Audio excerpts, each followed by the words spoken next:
My name is Stephanie Macdonald, and I'm co-founder of 6A Architects with Tom Emerson. And we set up the practice maybe, 25 years ago now, about that. We incorporated it in 2001, but it kind of started when we had our son, Laurie. So a little bit before kind of was me at a computer with Laurie crawling around the computer cables, getting yogurt on things. So we had a little job before we were properly into the practice. And then, we started with our first project, Okini. So that was, it's kind of, and I guess, our studio is now in London and we're about 35 people. For me, it was quite a long journey and it wasn't linear. It wasn't straightforward. So I grew up in South London and I'm the oldest of 12 children. In Croydon, and I was born in Lewisham, grew up in Croydon, and it's quite a sort of, I guess, sort of individual family.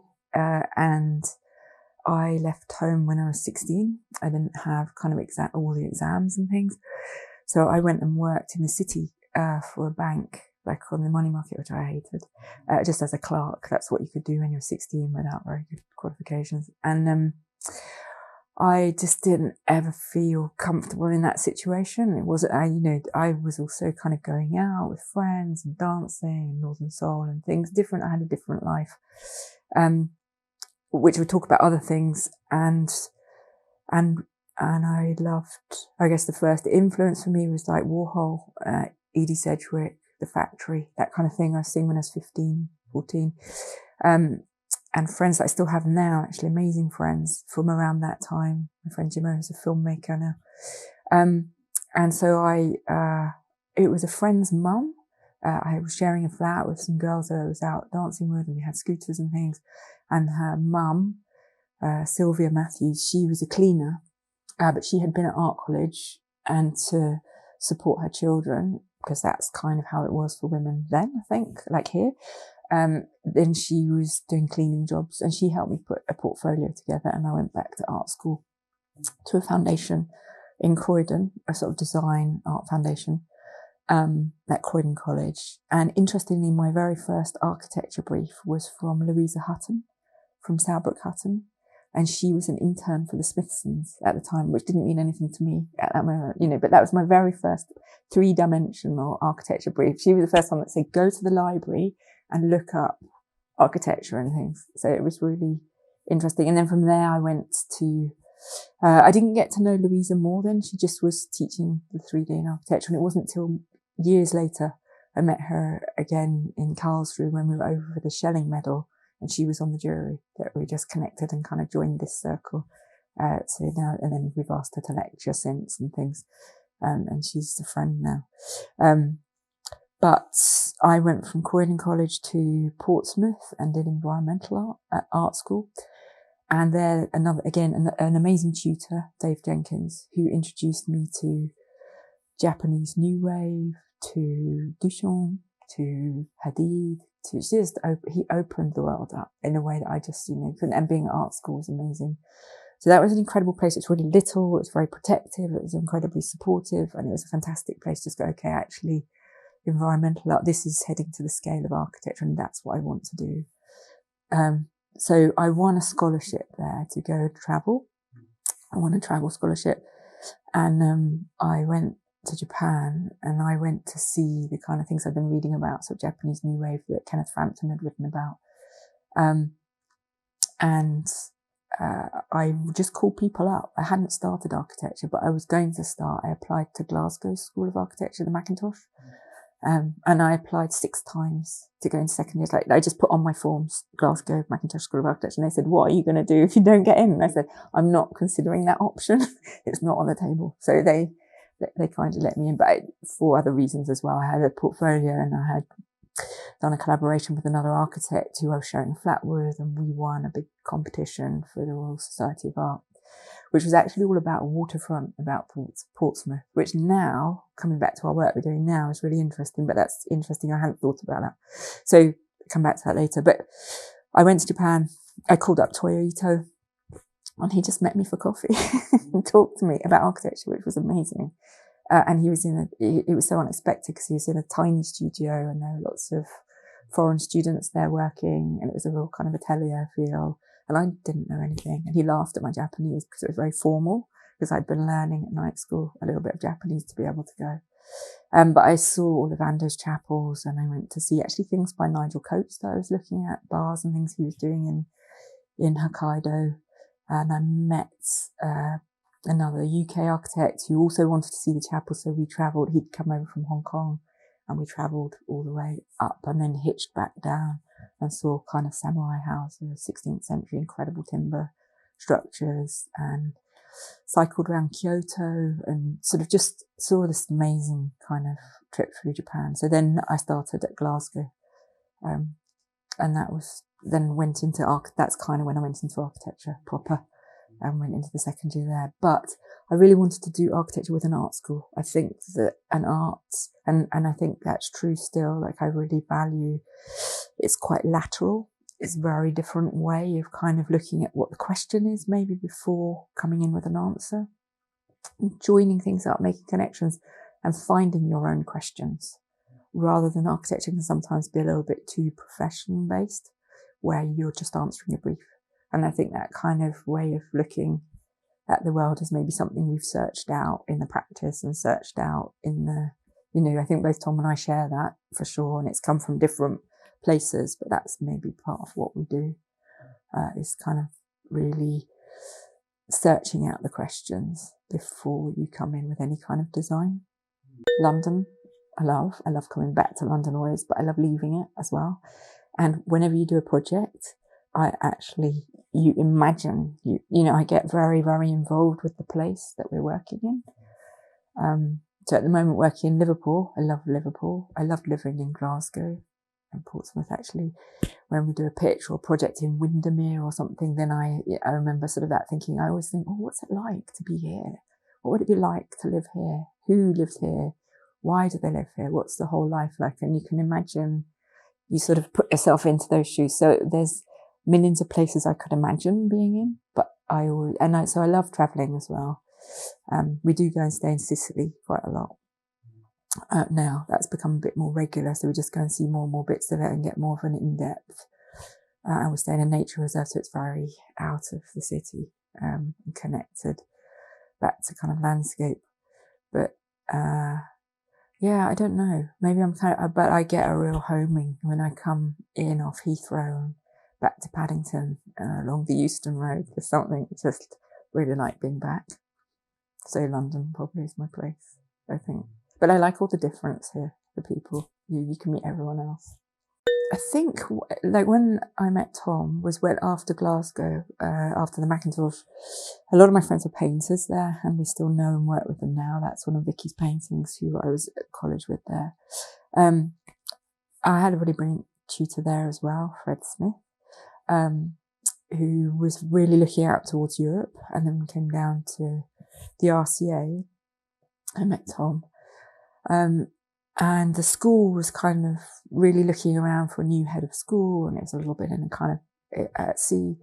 So we didn't stay at the RCA. We kind of left after a year. But the year that we were there, we had a project by Richard Wentworth, an artist, and a really amazing artist, sculptor, but also kind of thinker, raconteur, teacher. He's taught so many artists at Goldsmiths and at Oxford, at the Ruskin, and architects. His work's incredibly, it's kind of a way of seeing, he reads the world through our kind of, through our environment, in a sense, through our built environment, through its construction, but with a kind of tenderness, through its people, through the kind of traces they leave.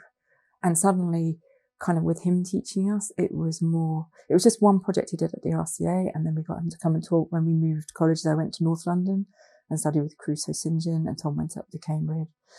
And when he came there, he came and talked as well, and gradually kind of, I guess, the more we got to know Richard, the more I kind of understood what he was doing. And I guess by the end of kind of being on Peter and Adam's course at North London, which is London Met now, which isn't London Met, is it CAS now? It's changed name. Peter and Adam kind of really brought a lot of structure and kind of understanding how to design through the detail of what you're building, that actually all your ideas are in the built form. But Richard was the one that kind of gave me what I'm building with, and that there's a kind of language to our built environment that everyone's very articulate with, even if it's quite intangible and invisible. People, the way that they display something, the way they leave something, the way they prop something, appropriate their environment, is all telling you a lot about a place. And I think that's what you're building with. You know, it's not, yes, there's beautiful composition. Yes, there's a kind of whole form making. Yes, a lot of people do that amazingly. You know, Peter's an incredible form maker, Peter Simson. But this was a kind of tenderness and a connectiveness that I felt like, I know what I'm building with now. Whereas before I could never quite like, oh, I'm this or that. I don't know. There's a lot to take on when you're an architecture student. And I mean, maybe from the art school before and coming into it sort of midway. It took till the end of diploma to kind of go, okay, or postgrad to go, yeah, I know. I feel like I've got a handle on what you're looking for and what you're trying to speak with, maybe. Like how you're trying to put values or meaning into what you're building. So Richard, and the other person is Perek, was someone that Tom, at the RCA, there was a poet living next door to us, an amazing poet called Miles Champion. And he introduced us to Georges Perec. And then Tom actually wrote, because he's bilingual and speaks French. So he was reading Perec in French. And so things like Species of Spaces, which he would say in French, before it was translated here. But now I think it's become a real kind of architectural text. But he did his dissertation about that. So we were kind of looking at Georges Perec a lot at the same time as Richard. And there was a lot of synergies between them as well. So when you talk about, like, what's your place? The Perec poem, I don't know if Tom would have mentioned that. I'd like to live in, but I'd also like to be here. I can't quote it. I'll have to find it for you afterwards. It's really good. You know, sometimes I'd like to do this, but I like this. Sometimes there is never one, but actually he builds up a picture that is kind of everything you want out of a place or a home. Like, so this is really right at the beginning, but I think that gave us almost, it's not a manifesto, but it gave us really strong tracks to work with. Perec kind of looking at what's there, what's existing, what you have to work with as well. So Richard kind of identifying what you're working with, that it's all there, and then Perec as well kind of is about the everyday, the survey, the kind of.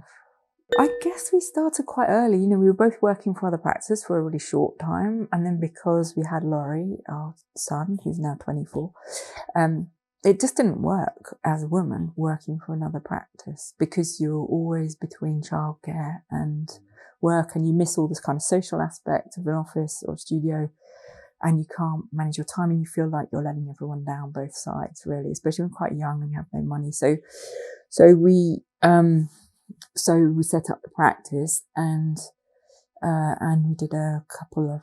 we did one little house to start with. And then we were really lucky. We got, through that and through friends and things, through the client there was working in the music industry, and then that led to kind of getting to know other people. And then we were asked to do Project Okini, which was super interesting, an amazing client and completely new. You know, just like really, really innovative. The first sort of online retail, really at that time, too early for its own good in a way. Like, I think they were one of the first ones to go completely online sales, and that other people can do that much more efficiently. I mean, they're still going, but I think at the time it was difficult. It was just so new, and we could bring all these ideas from almost from college, like probably it was a year after, that were really looking about what objects were saying, what was there existing, and it was playing with a language of domesticity to make people feel comfortable, and a language of gallery, like what's an object? A broom might be an art object. Like, what are these things? And these big beds of felt so you could lie on them or sit on them. It became a social space, not a shop. And we took out all the shop fittings. There were no shop fittings because it wasn't a shop. It was a destination or a kind of community, and it was quite nomadic. So it was really interesting. The guy who set it up, Paddy Meehan, was really super interesting. He was very nomadic anyway. He was sort of living out of suitcases between Japan and London and wherever, and he wanted to have this place that you could short order. It was also picking up on new technology at the time, and it's 2001 that it opened, 2000 that we're doing it at new technologies that you could do very limited runs of clothing, bespoke, so you didn't have to do huge collections. And then you could also order that on a laptop and have it delivered to a different country, 2 days later. And that's what he was kind of interested in. So the whole space was a little bit more about that. You went in, you could try things on, but you couldn't buy it there. You ordered it online and it was delivered. Yeah, it started with me and Tom, and our laptops, and then, and with Laurie, and then we got unemployed, and then we had an employee, had an intern, and then, how far do you go back? We did we started actually with 3 of us, and then one left and went off, and then the 2 of us carried on as just, and we got an employee. Sorry, I'm going vague. I don't know. I can't remember. It's too far. What did we do? We went, it grew very gradually. It went from kind of 2 to 6 to 12, and that was in that side of the building. And that building, we had lived in it before, and we had people stay, and so we moved out to a little flat, and then as we got employees, it got fuller, and then sometimes people would sleep on the mezzanine, and people would, it was half lived in, and then not quite ours, and then that we kind of grew out of that, and then people moved out of this building, and they'd been in music industry, kind of Massive Attack and Daft Punk and Source, and they all moved out, so their management. So we were able to kind of expand into here, and we moved back into that building. So our kind of studios swapped between living and working as we got bigger. And then it got to 18, and then it went down a lot in 2008. There's a big recession. That was actually quite interesting for us, really hard, but people went and did different things, that it was like really compatible for what people wanted to do in the studio. So people went and taught, and they went into different areas and things. So it was interesting, and it really focused us. And then suddenly our work was really more focused around kind of arts projects and cultural, which was really useful for us as a practice at the time. I think it made us really, really focus. We've got really great people in the studio. I mean, that's always been there. We get amazing applications. We've got great people in the studio in terms of design, in terms of, they're quick. They're kind of really, they're really caring. They're really great as a team, as a group, and they've always been like that. There's always been a really good social infrastructure. There was a certain stage where we, I guess, Tom has always taught and I haven't, I think having Laurie to begin with. And he taught in EAA in Cambridge and then in Zurich. Although we were both invited through the practice to Zurich, I didn't have experience of teaching. So, and I haven't really wanted to, and I think that's actually been helpful. There's not a competition, but I do get to go on the unit trip sometimes, which is amazing, and kind of share some of the kind of student time, and I do the odd crits and things. So that's nice. It's really nice seeing, it's really good seeing what's happening. And Tom brings all of that kind of research and teaching. I think the practice and the teaching feed each other, very naturally. In terms of how does the practice work on a practical level? We met at the RCA, both of us design and do things. There was a certain point though where it was like, oh my God, we can't do this on the back of an envelope anymore. And I think I was probably doing more of that sort of stuff. So I did a course, you had to win a place, which always appeals to architects. And then it was run by a kind of financial place, and it's their kind of give back to society. And then, by UCL, which is also Goldman Sachs and UCL. So it's so it's quite hard-nosed business, and then also quite ethical. So you work with 25 companies to build a business plan. So we did that. You have to commit 100 hours. And it was actually super interesting. And I've recommended it to other architects since, and we ended up having to present our particular document because we did it all visually, which I think is not necessarily how the other businesses do it sometimes. We ended up having to present it to their Texas governor and their whole US arm. as they kind of did the same program in the US. So anyway, that helped us make a business plan and really identify what we wanted to do and put more structure. So for the first time, it wasn't me and Tom doing everything. We actually did one of those diagrams of like structure. We made associates. We did, we kind of structured the studio, which is interesting. I don't think we're natural business heads, but I think we are, in a sense, naturally look after the interests of our staff and clients. So then you have to be, if you know what I mean. That's our kind of approach to it, I guess. And I think it's been quite good because it's always prioritized the work. So we did that. It really focused us, and that was great. And so then I think we understood where our interests, it was there, but it was just actually articulating it, and got a bit more infrastructure into the studio so that we weren't hemmed into those things. And we keep doing that as it gets bigger. I guess we're at 35 now. It works really well for us to work with executive teams when we do our work internationally, our projects internationally. So we're not necessarily trying to be Foster or get to thousands or even hundreds. I think it's really nice. We've got such a good team and it's long standing. So we can do a lot with that, I think.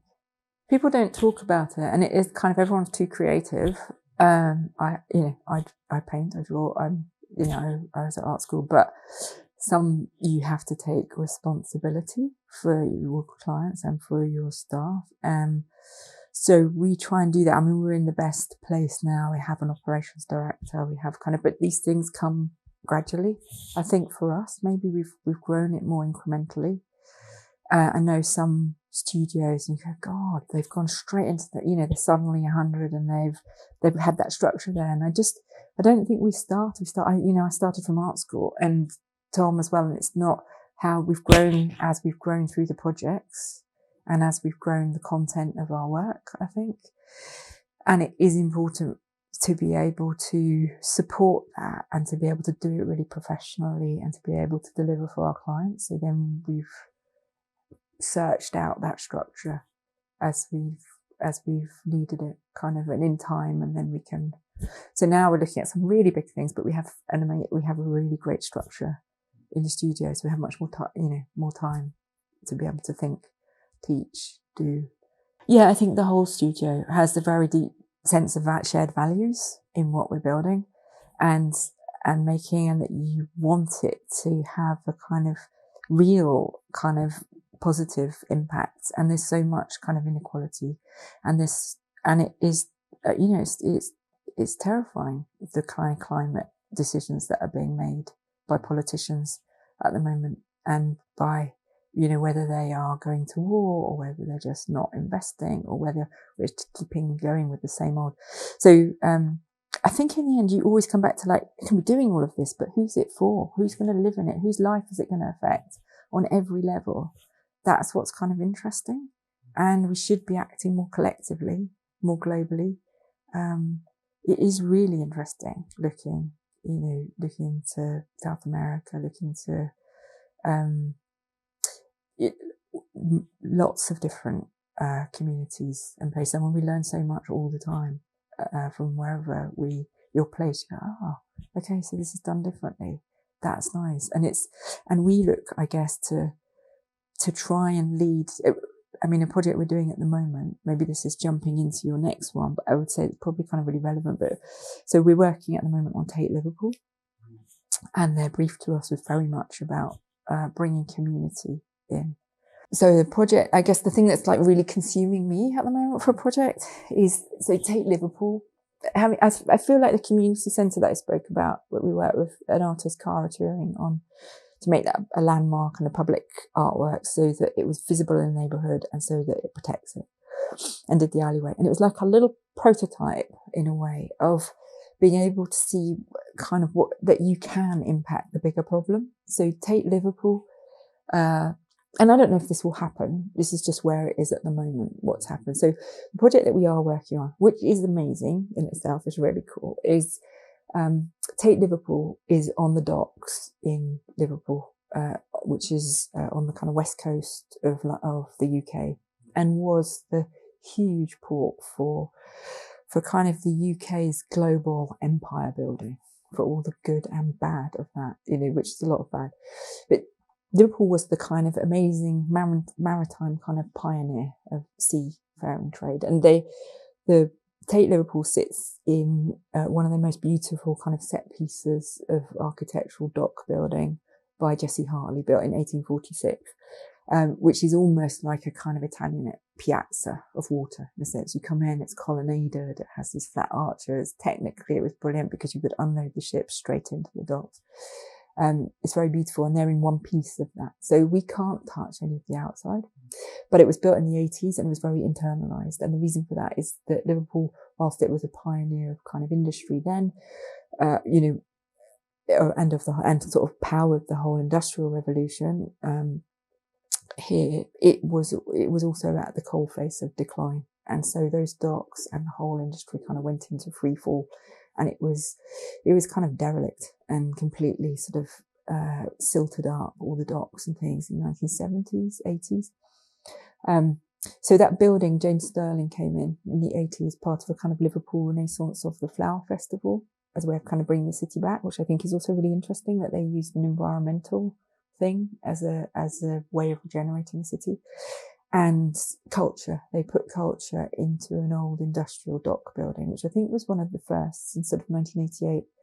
And James Stirling did that, but at the time, an art institution was a very internalised thing. It was about transcending what was around you and having an experience of art. And now art is seen as so much more transformational. It's about engaging and understanding context and kind of how this sits within a context of the community that it's in, and the place and what's happening around it.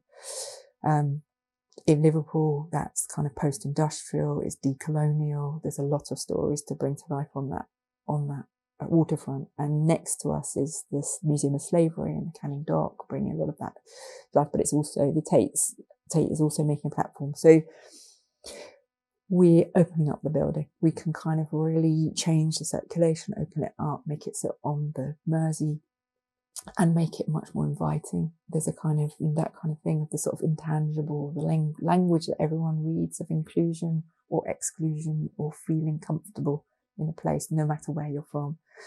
And that we can do, and we're doing, and we have planning permission and things. But what we realised when we were working with Tate Liverpool was that when we were working with them, was that all these things are happening along the waterfront that are separate, and it's all joined together by a 6-lane carriageway that separates the city from the waterfront, and that there's lots of high-end development happening at one end. It's linking to schools, but it's an investment. It's a big high-end project of shopping and apartments and things. The new football stadium's being built. The cultural quarter is all being done. It already has a very successful arena and conferencing centre. So there's all these very big things happening along the waterfront. And there's nothing really ecologically happening there. It's very barren. It's very windswept. To walk along it is difficult. And some of the poorest communities in the country ring the Liverpool city. And that's the kind of impact of industrial revolution, of post-colonialism, post-industrialisation. And an economic decline. And if we carry on with the regeneration as it is, then all of these things are disconnected, and the road will just get more cars, and these communities won't be connected into the opportunities or wealth or regeneration of that waterfront. So we did a drawing of the waterfront, which the director gave to the council. I don't know if I should say all this on camera. I might have to just check whether it's all right, but I'll chat to you about it, and then we'll just see whether it's the kind of right time. So we gave a drawing to the council, and what we discovered in the museum next door, there's no trace of this there, was that in the late 1800s, they'd built a light electrical railway, an overhead, like New York's High Line. And it took 2 million passengers in and out, all along the waterfront. Amazing. And it was kind of on big cast iron arches, and you could get through to the city. It connected. It had a tram, it had a train above, you could sit on it. It connected the north and south, and it connected all the dockers and workers in and out. And then that was bombed in the Second World War, and it was got rid of. So And they just got rid of it. It was another symbol of decline in the 60s. They couldn't afford to fix it, and it just went. There's almost nothing left. And we saw it in the museum. So we mapped this back onto the waterfront, all the stops, and where it stopped on the docks. And we gave it to the council. The council said, yes, we should do a master plan. And then we got asked by someone else to put in an application about these big government grants to accelerate green transition. And suddenly it gave us a structure to maybe put some ideas to this and to actually do it the way that it could be done, which is to lead it. How could we take that road out, which is a crazy big vision, because for, 50 years, they haven't known how to take the road out. They haven't got the money to take that road out or replace it. But it just feels to me on this cusp of kind of green, we need to be really visionary if we're going to act for climate. And there's so many networks in Liverpool. I mean, I'm giving you such a potted history, but it's the way the city works. And it's more of a kind of mycelium layer. It's like activating the networks could do it by joining up in a brief. If we're able to put an infrastructure back in, and that infrastructure is led by a community brief and by ecology, we could, and it's about making a kind of green transit corridor to be very it's about making a framework that can hold all the different ecosystems there, but essentially it's transit. And there's very, very new cutting edge technology that we have. So we made a team, we made a consortium, and part of it was a very new cutting edge technology that could take logistics off the road. And we have the technology with kind of AI, with digital twin, with all the things that we're working with Liverpool University to be able to map everything that's on the road. We know everything in every car. We can do that. And then if we actually lead the brief, though, the brief needs to be led by the people living there and here, the communities that are not in the waterfront, that are not accessing it at the moment. That's where the kind of originality and the brief lies. So we set up a kind of structure like that to lead it with ecology. There's a really fantastic urban ecologist or urban horticulturalist, Nigel Dunnett, in Sheffield University. So we got him on board, and Liverpool University's digital twin and social geography, urban analytics, and Tate Liverpool. They were kind of part of our academic partner as an IRO, and then community engagement groups. I'm trying to think of everyone in it, and transport. So it's it's having this very broad team that's led by the community and kind of putting design at that disposal, making a brief that's created with them, and everyone within the team has this kind of somehow has an arts or cultural background, whether they've been at art school or something. There's a kind of real belief in what culture can do for people's lives, I think, and in actually making a piece of city infrastructure like that in a different way. Like, can those 6 lanes and motorway become a forest with a tram coming through, which is what Brussels has? Or can it be, could it be underground, or do we still want a high line because people want to be able to see the Mersey and see everything happening, and we forest everything else? Or maybe it shouldn't be a forest. Maybe it should be grasses, because that's what a Mersey, that's what an estuary landscape would be. It's like not coming with preconceptions. We don't know what the community needs. There's a very amazing artist, Mary Miss. Do you know her? She's an American artist who was working with Robert Smithson, people doing her own work that were kind of environmental, landscape and city-based, about people kind of having this immersion or kind of connection with the landscape. And she's done a project in upstate New Jersey, and she started it with a walk with poets and architects, and the kind of thing that actually someone like Richard Wentworth does. He walks through a city and he opens it up for you. But they walked in upstate New Jersey, this area, with the community, and what they found was the issue was that sewage was overflowing the area every time it flooded. And so they went back and researched it, and they found that a local brook stream, had been consumed into the sewage system. So then the whole project became about daylighting the river, and then taking the brook, Tibble's Brook, taking that down an old disused railway route, and then that became the project. And for me, that was an amazing example of where you don't know what the project is until you've spoken to the people, and you don't know. We've done a lot of research. I know lots, and there's so many layers to build into it. There's so many people working on things. And if you can get messy and get into that complexity, that's where you've got really, really interesting projects. And it needs to be well structured. It needs to be really precise, and it can be. but it just needs really great kind of broad thinking and not being scared of things going beyond boundaries, crossing over and connecting with people. And then I think you will get, and then you kind of need all those voices you'll get all those voices in the discipline because they're naturally in it. They're included, whether that's gender or diversity. I understand that in a different way now. Maybe it's taken a long time. People have always said, so what's it like being a woman in architecture? Why aren't there more women in architecture? And I think it was, let me think this one through. I think it was a project that we did recently, maybe we finished like last year, the year before, where we built a small community centre. We rebuilt it. So we built into the old bones of a basement gym and we kind of built it up. And part of the reason of doing that, and we worked with an artist on it, we collaborated with an artist, and partly to make the building a public artwork, to make it a landmark so that it couldn't be nibbled away and be more privatised. And because it was invisible and it's a really important bit of this neighbourhood, and this neighbourhood here in central London has every bracket of wealth, income, background, opportunity. You know, it's got the headquarters of everything: British Museum, Wellcome Trust, neurosurgery, hospitals, libraries. It's got everything here. And then it's also got refugees and kind of really new, more immigrant sort of populations and old London, pieces of London, and neuroscientists and opera singers and theatre goers. You know, it's got kind of everything. It's a big pot. And this community centre is an amazing moment of all of that meeting, because most of the kids in this area, it doesn't matter what their background is. They don't have a garden. They live in a flat. They use cornfields. And this community centre, although it was very hidden, had a kind of 100-year history. And this is the place where they mix and where all the mothers go, wherever they're from, because at a certain point you've got a 1-year-old and you're stuck at home. You've got to go and do something, and there's kind of messy play and soft play and gymnastics and ballet. And we went there with our son. You know, we got asked to look at this building, so we did it. And so first of all, it was talking to all the community, kind of identifying what the big thing was, and talking to 80-year-olds who'd been there in the 1950s, you know, and then to our community and finding out about this whole history that nobody knew anything about, bringing that into the kind of daily life of the building through the artwork and facade.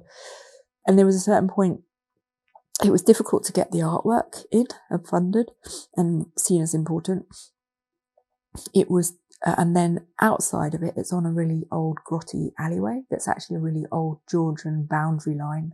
But, you know, it was kind of rubbish and drugs and rough sleeping and, you know, and kids coming down this alleyway. And it's a really great soft threshold in a busy area like this, which is a big commercial, not so much shopping, but more offices and law firms and King's Cross. And it's a really busy central London area. And so this alleyway was important. It's where kids stop and play and parents talk and they swap information about schools. And so with their new building, that's great. But outside, then that was outside our red line of a building. And even as we were doing the building, there were all these moments where we had to go and get the whole street to sign a letter to say this is an important building and it should have a proper facade, a frontage on this alleyway. And that was the first thing with conservation. We got the whole street of all the retailers to sign a letter saying this is important. They did. And then later, there was someone trying to take a lot of money out of the funds for like a legal rights for light, which wasn't valid, and one charity taking from another. And so we had to work really, really hard through a lot of different mechanisms to stop that and to keep the money in the building, like a big, like tens of thousands of pounds. We helped get the money for the building through networks and then getting to the Mayor's Growth Fund and bringing money there and stuff. So the architects have helped with all of that. I think that, and then in the end we got so that was at the actual building and the artwork to be in there to make it important. And then the alleyway, we had all the stone donated. We got the council laid it for us. We got all the street lighting done, had artwork put into the stone. We had all the planting, pro bono. We had all the earth and a tree, everything donated. So it's a very beautiful urban space now. and it has biodiversity, and it has in-ground planters. So it's more of a kind of idea of removing concrete and tarmac and not using the pavements as our waterproofing, but using them to be kind of, so children walk through and there's bees and there's butterflies, there's flowers, there's seasonality, and some of the things are taller than them. So these kids in this area that don't have gardens, they have this, and it's community cared for now. There's a planting group. It's messy to step outside your boundaries and to try and join all these different things together. Just the council, and the council are brilliant. They're so supportive of this, but there's so many different departments, and the time that it took to try to tie all of these departments together, to reach the people who were trying to get the money, not the council, but, other neighbouring kind of institutions and things, to join up every single shop owner is messy, and it's a network, and it's about connecting people up and making kind of networks to do something bigger than your own project that's actually going to have an impact on way more people, and even on all the people neighbouring. So lots of people are down there on their phone now. Lots of the shops, they go out to photograph things in there. There's people that put it on Instagram. It's like, it's a space, and people have come and asked the community centre, can they have the plans, the planting list, the drawings? They want to do it with their alleyways. And it's, if you took that exponentially and you made that, like, what if you took 50% of the concrete out? What would that do to the city? How much more amazing that would be? What if you had clouds of goldfinches in this area? What if you had London known for its areas of trees and planting? Sorry, that's going off on a rant. Women, I think, get messy with the boundaries. I think they naturally connect and network, and they don't, and the profession has become so siloed sometimes that it's very difficult to make these things have an impact where they need to, kind of socially. And I would say that's often, I don't think anything's as black and white or binary as that. Like, there's a huge kind of fluidity between people's strengths and skills in these things in our studio, even it's not, this is female, this is male. But even so, there is a kind of, there's strengths and skills that women often have that are not seen as valid part of the profession. And I think that's why there's not women in architecture. And I think the profession has been made in men's image, and it has become so systematized towards economics, leaving out equity and social value, and kind of where the metrics are kind of not weighted towards women's involvement in architecture. I think it doesn't mean women can't design amazing details and materiality and design through the medium of architecture, but I think it's a bigger project. Is that kind of sounding? So my feeling is, I just think the profession's not designed for women anywhere. But no, actually, that's probably not true anywhere. I think in some places it probably is, where it's maybe less westernized, where there's maybe more balance on a kind of capitalist system. It does come into kind of politics as well. I think climate is is a tipping point, actually, and it's suddenly rebalancing some of these things, because we have to deal with insect populations declining in the city, with cities not being able to attenuate water, with kind of blue-green cities. We're doing some of these things naturally now. And if we can start to also combine that with social equity, I think you'll suddenly find actually there's many more women just naturally, they're brilliant at building the kind of networks to make sure that you're building the right thing, that the right people are briefing that thing, and that you're actually, whether that's an ecologist or a family or a community that wants to do something, they're the people that should be briefing. They should be briefing our infrastructure and our railways and our, not just industry leading it or return on investment or profit. And I think that thing of crossing boundaries is perhaps the biggest thing, sort of de-siloing and stopping the kind of, it's very hard to fight. A lot of extra energy. So, yeah, I mean, I think we're always learning, aren't we? It's just, I think our studio is around that, really. I think we see the work actually as learning always. It's not, each project kind of opens up different dimensions. I would hate to not be feeling like we're learning, and I think the whole studio is behind that. So I think it's. I mean, we've just built my studio there. That's my drawing studio. So it's sort of more of a decision. I think Tom and I would always be competing if we were competing for time, unit weeks, all these things, that in bringing up a child, like in Laurie growing up, it just wasn't useful to have that he's been able to really focus on it. We live together, so I hear about it, we talk about it, it's not divorced in a sense from our practice. It's very, very integral. And so, and as I said, I do, like, some of the unit trips have gone along. I love seeing the kind of teaching process in a sense, and seeing students work. And I talk one-to-one with students more, but I don't love the whole crit process and things either. So it's not I tend to be quite a reluctant critic, but when it's just talking to someone naturally about their work, then I think I probably do.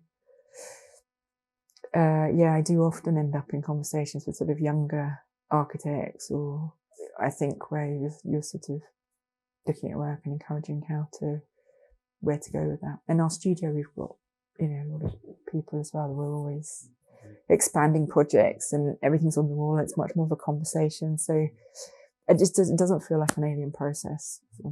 I think we're very supportive of it. So totally. So that's why I maybe don't see the studio as such a different space from teaching, although teaching is great because you've got so many sort of you've got new minds coming, but the way that we go into projects is totally through a research basis and through a kind of atlas or survey, not making, maybe that's going more too much into the specifics. I think we look for where the learning is in it and what we can bring to it that joins it up in a different way, that kind of says, okay, we don't just, everything really, you need to situate it culturally, situate it kind of in time. So is this as an institution even valid anymore? Is this, what does this mean? Like, what's the role of a museum? What's the role of a gallery? What's a house now? What's it mean for a family? How connected is that to the neighbourhood? What should it be doing in terms of energy or materials? Or there's always a million different areas that you should be asking questions. So I think that's the first start point on our project, which maybe doesn't make us the most efficient we never get this economy of we just know what we're doing. And we do. We have a lot of experience to bring to it, but it means everything's quite fresh as well. You don't take it for granted. For me, the last thing you just did, like trying to get into a bid to do kind of a research project about infrastructure and lead it in a different way. That was really hard to kind of do that. But then I feel like, now kind of, we haven't won the master plan that we've just gone in for, but that's happening at the moment. So we'll see, but we still would like to do the research anyway. We've kind of framed it now. So each time we do a bit more towards it, it's more clear. And then going to the future, that would be really hard to do, I think, and really, really worthwhile and incredible. But I might be talking about this and then we never get to do it. Do you know what I mean? This relies on so much coming together. We've put a huge amount into it to make it happen. So I guess it's very risky me talking about this. It's really genuinely research on our part and new and stepping into another level. And also the things that we're just doing at the moment are hard, like Tate, Liverpool has huge opportunities open to it. I think spatially reconfiguring it, we're going to transform how people can be in there and how it operates as a public interior, which it hasn't done, and in the city, and it activates all the outside spaces. So just on a more kind of, on the projects and the buildings we're in, they're huge. They've got tons of things to find out to make sure that we can bring through. There's always budget constraints and the profession is pretty siloed still into very different metrics, of what's being invested in. But our director there is fantastic, incredible client. And I think that's one of the things all our projects has always had, is a really, really amazing, visionary clients. And so then we've been able to make projects that can kind of push boundaries a bit, within their fields.